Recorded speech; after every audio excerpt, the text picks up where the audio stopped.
estaba pensando en la década de los 60 y estaba pensando en dos momentos históricos en la década de los 60, un momento importante, el momento del Cordobazo, el momento del Mayo francés, el momento de las luchas estudiantiles de México, por mencionar luchas populares, juveniles en ese momento. Estaba pensando de las mujeres dos hechos significativos. Un momento fue el de las quemas de los corpiños, como hecho paradigmático, como lo que significó el tema de las libertades sexuales, ¿no? o intentar empezar a trabajar sobre ese tema.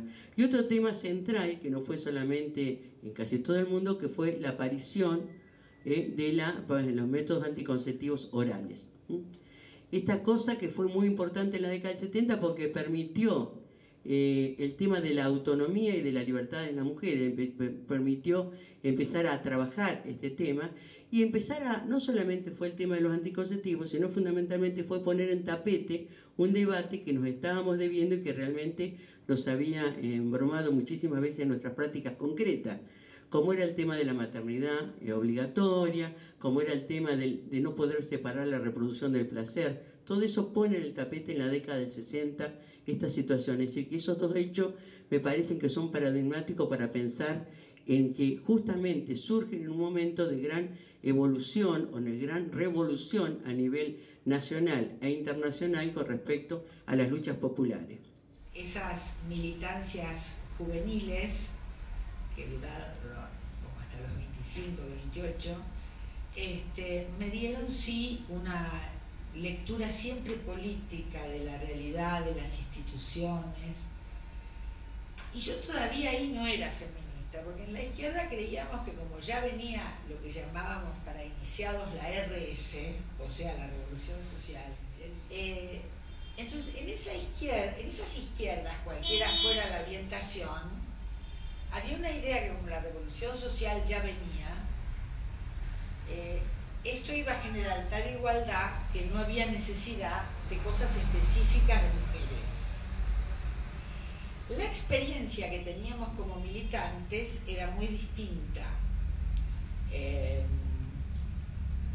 Las chicas podían eternizarse en los centros de estudiantes o en las fábricas, pero jamás tenían algún cargo de conducción en ninguna izquierda, ¿no? Estamos hablando antes de que el peronismo llegara a la universidad, que cambió.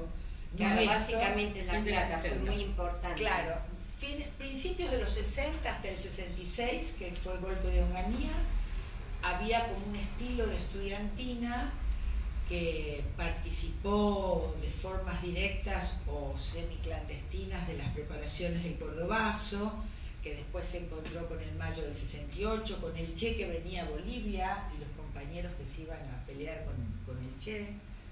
¿Sí? Yo soy parte de esa historia de una izquierda que, como decía, suponía esto. Ahora, las chicas nos encontrábamos con que no solo nunca ibas a ir a un lugar de conducción, sino que era muy difícil que nos dieran la palabra en los debates de nuestro grupo. No hablé en las asambleas, sí, si eras orador de masas, era muy de asambleas multitudinarias.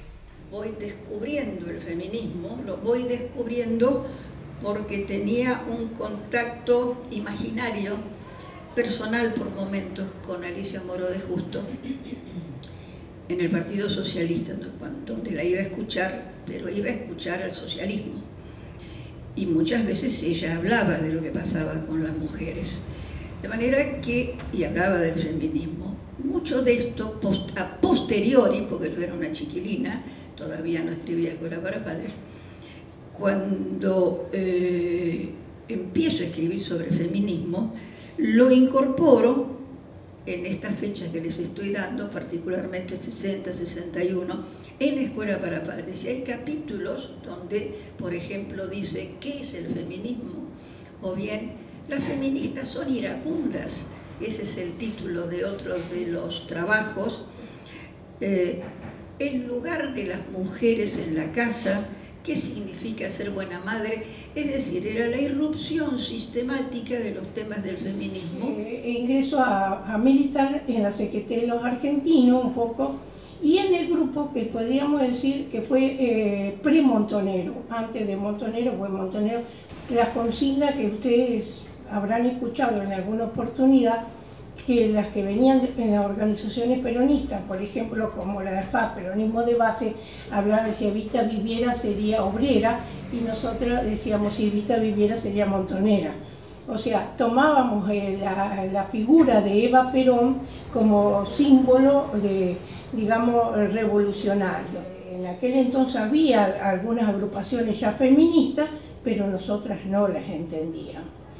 Las mujeres de las organizaciones feministas, que eran poquitas y pequeñas en los 70, esas mujeres de la segunda ola feminista que en la Argentina se nuclean en torno a grupos pequeñitos, que no tienen más de 60 militantes, en el mejor de los casos, que en los 70 en una gran asamblea logran, digamos, convocar a 300, que sobreviven en las catacumbas durante la dictadura, y que en el 84 parecen como nacer de la nada. Estas mujeres también habían dejado trazos, estas mujeres habían instalado, junto con otras pertenecientes, que no se decían feministas ni se reconocían como tales, pero tenían un profundo sentido de sororidad en su comportamiento, en su agencia política, en su agencia vital cotidiana. Estas mujeres habían instalado la cuestión de las mujeres en la agenda pública. Yo a UFA llegué por una noticia que salió en el diario. En La Opinión. En La Opinión, que salió una volanteada que se había hecho en la calle Florida y que lo firmaba UFA y tenía una casilla de correo, a la cual escribí para enterarme qué era, dónde era, y yo fui con mucha, qué sé yo, diciendo qué puedo aportar yo ahí. Digo, bueno, sé hacer unas cuantas cosas, puedo ofrecerme para colaborar en algo, y ahí me encuentro con que, bueno, que éramos un grupo de pares, a pesar de las diferencias de clase, que había muchísimas, de edades, de lugares donde veníamos, y para mí fue realmente un camino a descubrirme yo. Lo que era así muy, muy curioso era la diferencia de clases que había. Había muchas discusiones, sobre todo porque había experiencias muy diversas, muy diversas. Siempre me voy a acordar un momento en la cual Ladis, hace mucho que no la veo, cuando teníamos esas discusiones, un día dijo ella algo que fue muy claro. Mami, esto es muy fácil, acá estamos todas, peleamos por el tema de la mujer, todo bien, muy bien. Si llega un momento revolucionario, yo voy a estar de un lado, vos estás del otro y yo tiro. Aclaró.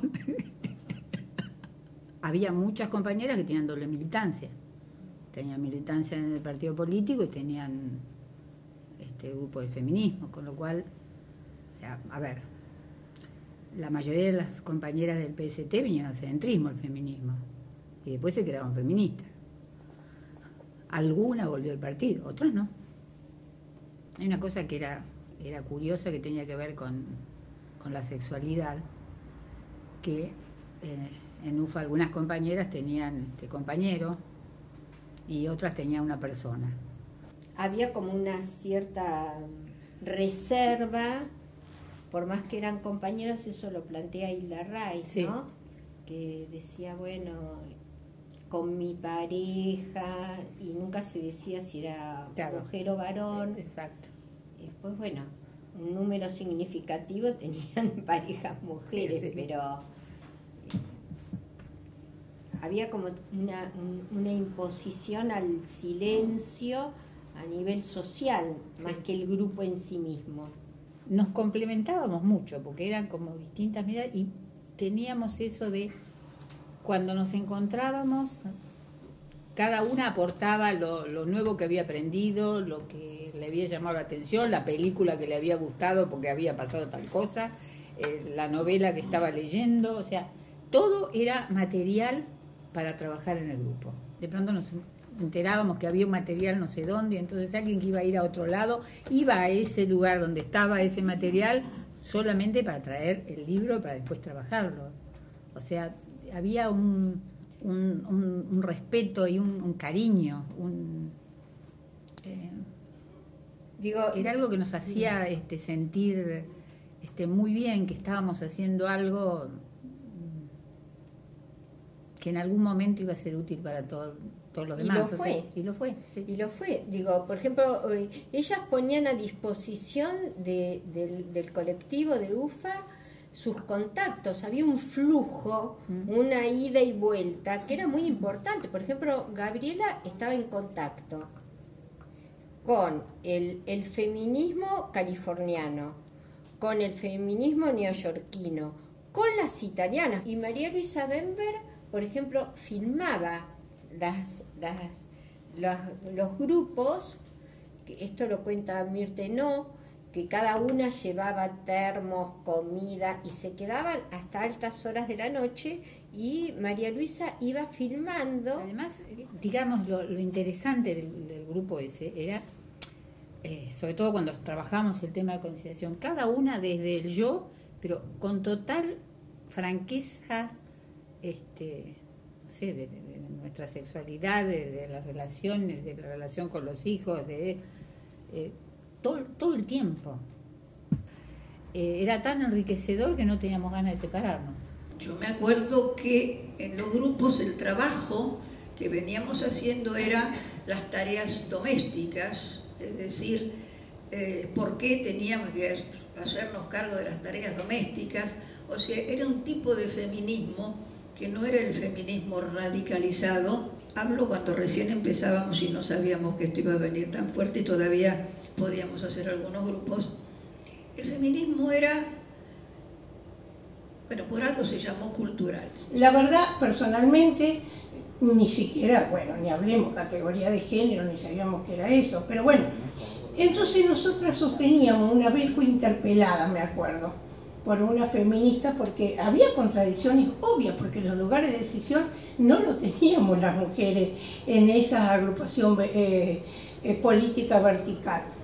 Pero nosotros, me acuerdo que una vez respondí esto, en la lucha somos todos iguales, nos autoconvencíamos que esa igualdad, el hecho de haber estudiado con los compañeros nos iba a igualar, pero la verdad es que ellos, si no nos masculinizábamos, a ver si me sale bien la palabra, no nos tomaban mucho en cuenta. Inclusive yo pensaba que la liberación social iba a traer la liberación de la mujer. Algo, no me lo planteaba muy a fondo, pero algo contestaba sobre eso. Y bueno, y ustedes saben que hasta el día de hoy a la sociedad cubana todavía les cuesta la liberación de la mujer. Una liberación social y política no trae aparejado la liberación nuestra. Sí, en 73, algo así, apareció la agrupación Evita. Fui cofundadora, fue una de las compañeras encargadas para la organización de esa agrupación. Al principio yo me quería morir. ¿Qué querían? Que fuéramos como la rama femenina del partido peronista. Me quería morir. Un gueto. Para no hablar de cosas importantes. La política era para los varones y nosotras que nos daban una tarea. Porque en realidad el Montoner, la agrupación Evita, dentro de todas las cuestiones sociales que, digamos, o agrupaciones, ya sea de juventud, universitaria, sindical, la de menor importancia era la agrupación Evita. Obviamente porque eso estaban nucleadas las mujeres y fundamentalmente se nuclearon ahí compañeras que eran sindicalistas y compañeras que eran de los barrios. No iban las chicas de la JP, no vayan a creer. Y empecé ahí con esa desconfianza y pronto me di cuenta de mi gran error. ¿Por qué? Porque las compañeras de base, como decíamos entonces, percibían mejor las contradicciones, tanto de clase como la contradicción que hoy podríamos decir del sistema patriarcal. ¿Saben por qué? Porque la de clase obviamente por el hecho de haber sido más postergada. Y además en ellas, sobre todo, los varones las hacían sufrir, como me decían las compañeras, venir a una reunión, o les decían que iban a la reunión y decían, pero ¿qué va a ir a hablar algo de política? La menospreciaba, era más machista, más burdo la forma del trato. Entonces, es claro, esas compañeras lo vivieron mucho más claro y consideraron que ese lugar donde nos reuníamos era un espacio igualitario. Ustedes vieran lo que era la riqueza que esas compañeras nos traían y la organización que hacíamos, porque no se metían, pero nuestras reivindicaciones, ojo, y nuestras reivindicaciones tenían que ser con nuestros roles tradicionales, por ahí ocuparnos de los niños, la copa de leche para la escuela, pero sin embargo la forma de analizar políticamente y de autoorganizarnos, porque en eso no se metían las organizaciones, porque les parecía que era de segunda, tercera o cuarta, vaya a saber qué, permitió que uno ahí se sintiera cómoda. Y yo ahí hice el clic, como hice el clic lo político en Tucumán, aquí hice el clic en la cuestión de las mujeres, porque sentí que algo nos unía. Mi militancia fue militancia política. Yo pertenecí al PCML, o sea que estábamos embarcados en el cambio y la revolución socialista. De ninguna manera en ese momento nos planteábamos, en los años 70, no nos planteábamos, no nos preguntábamos, como dice Celina, el feminismo. Digamos, era una época muy dura y la lucha pasaba por construir una sociedad que nos parecía que con la revolución socialista se iban a cambiar las relaciones de poder y las mujeres también nos liberábamos. O por ahí ni nos planteábamos la liberación de la mujer todavía. Sin embargo, igual en las relaciones de pareja, en la construcción de la pareja, empezábamos con las discusiones domésticas o caseras, empezaba la lucha de querer ser autónoma, de querer ser independiente, que bueno, siempre fue igual muy costosa, como todo lo que nos costó a las mujeres todas las luchas. En ese momento no tenía el marco histórico para entender qué pasaba con nosotras. Yo no entendía qué pasaba. ¿Por qué ese ataque tan personal como es cuidarse para no tener hijos? O tener los que se quieran tener.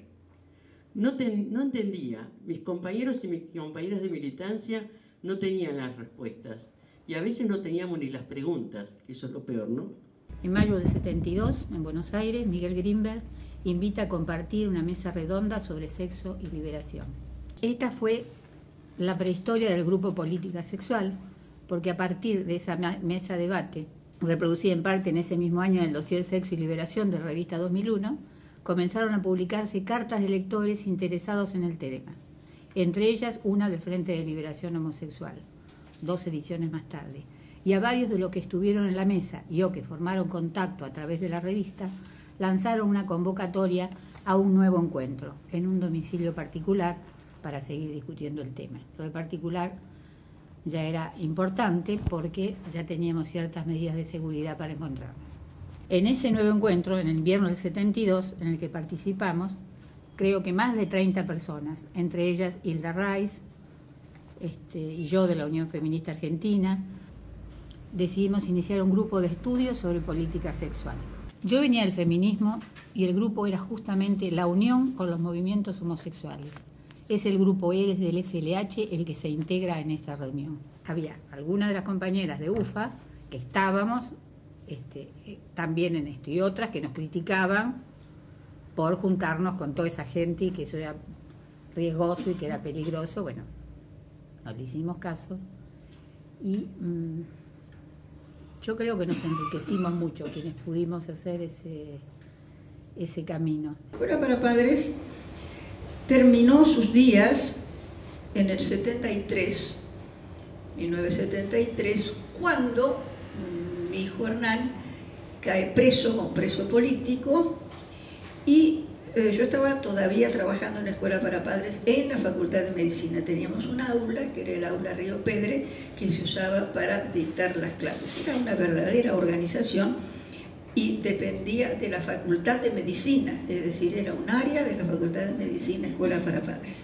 Cuando él se lo llevan, a los 10 días, lo que hacen es allanar Escuela para Padres de la Facultad de Medicina. Y se los quiero contar porque estábamos en el 73. Con el feminismo tiene que ver con que ya Escuela para Padres había sido censurada por el obispo en San Juan. El obispo decía que era una publicación, Escuela para Padres, destructora de la familia, sobre todo de la familia cristiana. Y decía básicamente que los consejos que de allí derivaban hacia las mujeres eran disolventes de lo que era la familia.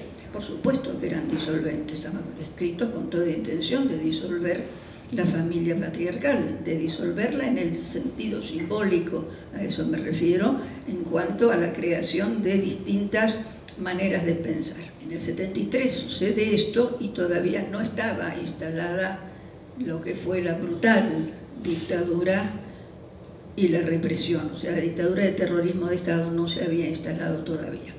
En el año 74, en el gobierno de Perón, con López Rega, firman un decreto que prohibían la educación e información sobre los métodos anticonceptivos en hospitales públicos.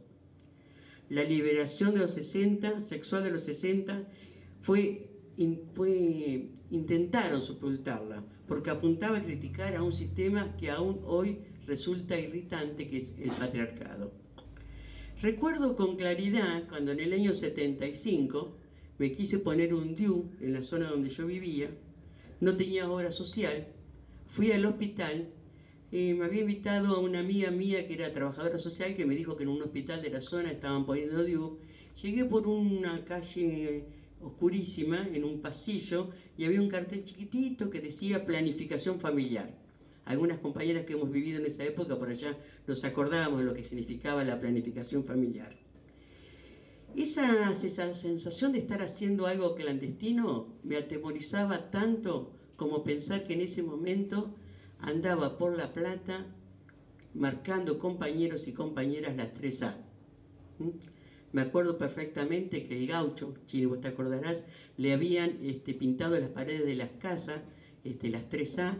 Es decir, habían matado al churrero del barrio del Mondongo. Es decir, evidentemente para mí significaba tanto dolor esta clandestinidad, ese pasillo oscuro para llegar a la planificación familiar, como pensar del susto que teníamos que las 3A nos podían estar encontrando o nos podían estar buscando. Bueno, y la fractura, la primera fue en el 72 con la masacre de Trelew. Sí. Que ahí Gabriela tenía un hijo que estaba en el ERP y termina en la cárcel de Rawson. Y ahí el colectivo, de acuerdo a lo que me contó Gabriela, no le pudo dar la contención necesaria. Y después la otra ruptura se provoca con el golpe atroz de Pinochet en 1973, el 11 de septiembre, que el colectivo sacó algo relacionado a Gabriela Mistral porque había cambiado la calle Pinochet, pero no se quiso pronunciar contra la terrible dictadura de Pinochet y la muerte y la caída de... Lo que sucede que hay que entender el contexto, ¿eh? Sí, Digo, si no se entiende los escenarios históricos es muy difícil entender qué era lo que pasó acá. El contexto era que el feminismo estaba, ese feminismo, si se puede llamar de alguna manera separatista, que era de puertas para adentro, sin contaminación. Eso prevalecía no solamente acá, sino básicamente en todas las colectivas de los países de Occidente, ¿no? Que había una colectiva que tenía esto de puertas, que no nos vengan a contaminar. Nosotras somos mujeres, tenemos que saber qué somos nosotras. Y de ahí, bueno, ese encierro también llevó a una producción teórica muy fuerte en muy pocos años. Creo que el movimiento feminista fue uno de los movimientos que produjo una ruptura epistemológica como muy pocos otros movimientos sociales lo ha hecho. Entonces también hay que ver ese contexto, no hay que ver, no se pronunciaron, eran de derecha, no. Era esta tendencia que había a nivel internacional de ese feminismo que estaba por fuera, y también entiendan que las izquierdas, tanto las izquierdas peronistas como las izquierdas marxistas, no tanto las trotskistas, eran izquierdas que consideraban que eran temas intrascendentes. Que, digo, y las feministas estaban casi aisladas, ¿no? Esto hay que tenerlo muy en cuenta porque ellas no eran muy numerosas. Entonces había tensiones hacia adentro, pero también hacia afuera. Hacia afuera había tensiones con las izquierdas y con las mujeres de izquierda, básicamente. Las mujeres de izquierda consideraban que era de pequeña burguesa dedicarse a esos temas, que la revolución era la que marcaba el camino. Entonces se veían en una doble tensión, ¿no? Sí. ¿Y ustedes se proyectaban? ¿Sabían que estaban armando algo fundacional? Sí. Sí, ¿no? Sí. Lo sentíamos y trabajábamos desde ese ímpetu. Un poco siempre hay una frase que decíamos que dice, si no es ahora, ¿cuándo?